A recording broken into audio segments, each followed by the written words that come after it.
So I'm Jill D'Angelo. I am a Director of Speech-Language Pathology at Autism Care Partners. So I'm based in Rhode Island, but I oversee the department across Rhode Island, Mass, Connecticut, New Hampshire, and Vermont. Speech-Language Pathologist, it's a huge scope, so we can do so many different things. We can work in the NICU with infants in the NICU working on like bottle feeding or breastfeeding. We can work in skilled nursing facilities where we're working with patients with dementia. We can do feeding therapy.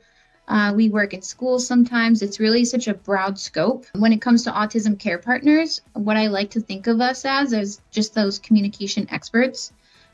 So what we really focus on is just helping clients find their voice and finding a functional communication system so that they can communicate what they want, what they need, just, what they want to say with other people. I kind of fell into the field of speech-language pathology when I was choosing a major in college, but very quickly I really fell in love with it just because of the endless opportunities working in speech. Like I had just said, there's so many different things that you can do. When I first started working at ACP, we had a client that came in and he was 8 years old and he had no communication system aside from just signing more with his hands when he wanted anything. So a lot of behaviors, a lot of frustration because he just couldn't communicate with anybody. So when he started here, he was able to have speech, OT, and ABA services pretty intensively across the week. And we were very quickly able to get him on a picture communication system, which was really cool to see. So before he graduated, we were able to get him his own funded device through insurance. So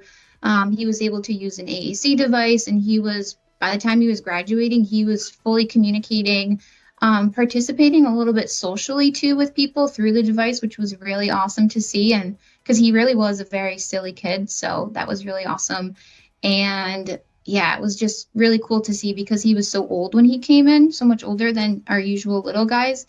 And just very quickly picking up on that communication system and functionally communicating. Another piece that I really, really love about working in this field is seeing the families, right? So when the families, if they come in and observe a session or with the first time they're like, oh my God, so-and-so, said this or they did that or they communicated that way. It's really cool to see. I'm not only helping that client find their voice or communicate, but I'm also making that positive impact on the family, right? And the loved ones of the client as well. So it's really cool to see.